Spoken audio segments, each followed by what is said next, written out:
Mary was very scared as she hurried into the hospital. The bright lights above seemed to spin as she was moved quickly on a rolling bed. Nurses were around her, saying things to make her feel better, but she couldn't really listen because she was too worried. The biggest worry was about her baby. Mary was about to have her third child, and she already had 2 daughters, Lucy and Emma.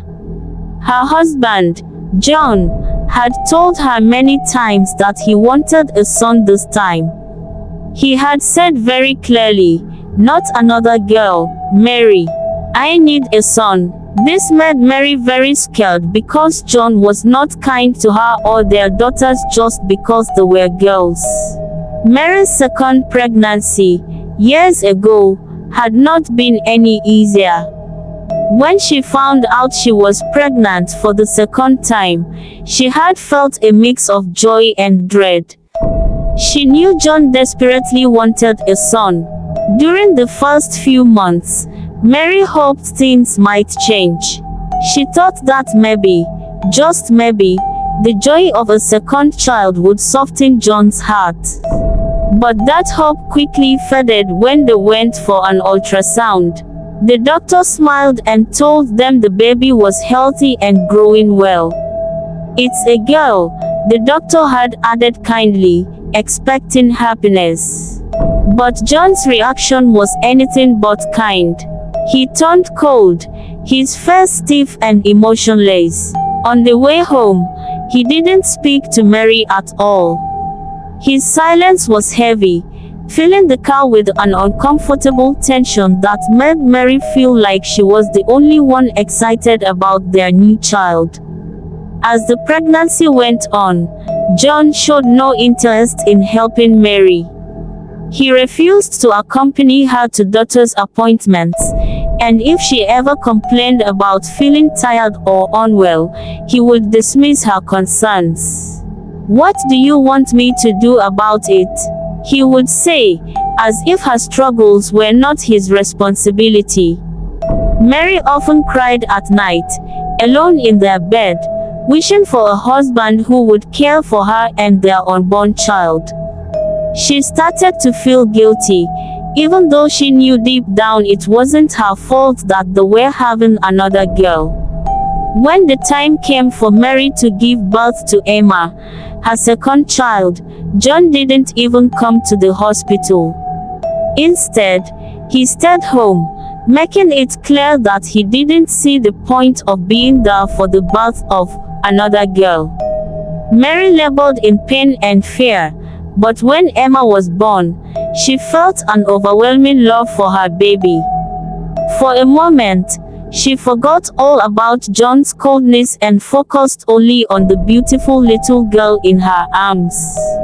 But the joy was short-lived. When Mary came home from the hospital with baby Emma, John barely acknowledged her. He didn't hold the baby or even look at her much. When Lucy, their first daughter, came running to see her new sister, John pushed her aside, muttering, "2 girls. What use are they?" His words stung Mary deeply, and she could see the confusion and sadness in Lucy's young eyes. From that moment on, John made it clear that he had no interest in either of his daughters. Life after Emma's birth was hard for Mary. She had to care for 2 young children on her own while dealing with John's constant anger and disappointment. He would often blame Mary for things that were out of her control.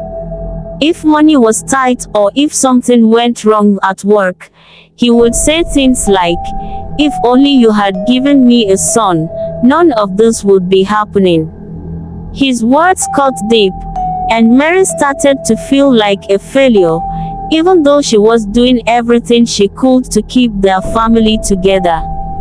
John's treatment of their daughters was no better. While other fathers played with their children or showed pride in their accomplishments, John ignored Lucy and Emma entirely. If they tried to get his attention, he would either shoo them away or scold them for bothering him. Mary would often step in, trying to comfort the girls, but it was hard to make up for the love they were missing from their father. She worried about how his rejection would affect them as they grew older. Despite everything, Mary loved her daughters fiercely. She did her best to protect them from John's harsh words and lack of affection, even though it broke her heart to see them hurt. She hoped that with time, John might come around and learn to love his family, but as the years went by, his bitterness only grew. By the time Mary became pregnant with their third child, she knew she was carrying the weight of not just her own fears, but also the pain of her daughters, who were already learning what it felt like to be unwanted by their own father. Now, as Mary lay in the hospital about to give birth again, those fears were overwhelming. Her grip tightened on the nurse's hand as she pushed, the pain a fierce tide washing over her. Finally, with a last, determined cry, Mary brought a new life into the world. The room fell silent for a moment, the baby's first cry cutting through the stillness. It was a girl. Mary's heart swelled with love and fear at the same time. John arrived not long after. His face was cold and hard as he asked the nurse, "Is it a boy or a girl?" The nurse smiled gently and said, "It's a girl." John's face twisted with anger. He let out a bitter laugh and walked out of the hospital without saying a word to Mary or even looking at the baby. Hours later, John returned with a can of fuel. Mary, weak and unable to stand, watched in terror as John doused the room with fuel. "Please, don't do this," she begged, but John's face showed no emotion. He struck a match and threw it to the floor. Flames erupted, smoke filling the room as Mary screamed for help. Luckily, a nurse smelled the smoke and called for help. Firefighters arrived just in time to save Mary and her newborn baby. John was arrested, and even as he was taken away, he showed no remorse for what he had done. His coldness shocked everyone who heard the story. In the days that followed, Mary and her daughters were surrounded by support from the community. Though their recovery was slow and painful, they found strength in one another. Mary decided to name her new daughter Hope, a symbol of the new beginning they would build together. Through their pain, they found courage, proving that love and resilience could overcome even the darkest times.